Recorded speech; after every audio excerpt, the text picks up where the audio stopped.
dawn is about to break, but you are still twisting in a disturbing LA nightmare titled Joaquin. In tonight's episode, Guess Who's Coming to Dinner? News choppers hover over burning wreckage in a massive gridlock freeway accident scene.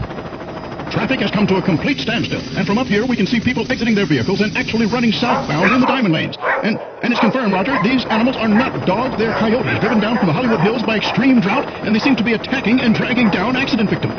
The news chopper banks across the Santa Monica Mountains and low over a Beverly Hills mansion on a hilltop in a gated community. Moira and Miles are sitting at either end of a large dining room table. Pick at your food, Miles. I went to a lot of trouble having Maria prepare this meal for you. Yes, Pat. I was just admiring the new dinnerware. And it's absolutely authentic, made by hand by the actual descendants of Joaquin Beretta, the Indian hoodlum. Maria, Moira's cook, comes in through the kitchen door. Actually, that's Joaquin Morieta, my love. Whatever. I can't wait to see Harriet's face when she sees it. Well, he wasn't a hoodlum, Pat. He was the hero of... Don't interrupt me, Miles. You know how I hate that. A sort of local terrorist, actually. Oh, Miles, you don't know what you're talking about.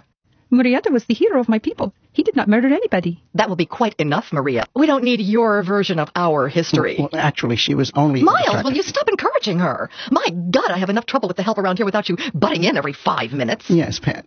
That hag, Harriet, is so vocal about her junk pottery. I'm having a dinner party next week, and her eyes will absolutely pop from her head when she sees this setting. Yes, Pat.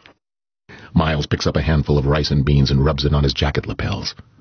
Miles! What in God's name? Miles is picking up his food and rubbing it onto his bald head. Miles! Miles, answer me! What are you... Yes, Pat? Have you lost your mind? What do you think you are... Miles begins pawing into the large bowl of beans and rice, slopping the food out with his hands, throwing it everywhere. Look, Pat. Look in the bottom of the bowl. The head. It's the head of Joaquin Morieta.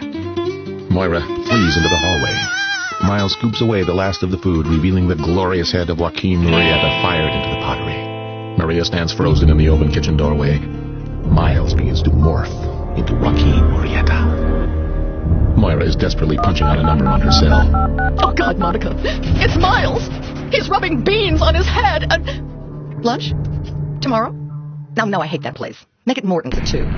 Maria begins to moan and pray. Madre Dios, save us from the evil in this house. Senor Miles is now clutched in the grip of a powerful spirit and is hurling downward into the abyss of a hideous LA nightmare. Maria flies out the kitchen door and into the night. It's confirmed, Roger. The drought has driven these brazen and aggressive coyote packs down from the hills and onto the freeway. And now a small pack seems to be tearing away and eating the flesh of... Oh, dear God, those are children! Dawn breaks in the east, and you suddenly wake from your LA nightmare. But before you roll over and go back to sleep, remember that your anxiety about the fate of Miles and Moira will be relieved only in the next episode, entitled The Possession. Sleep tight.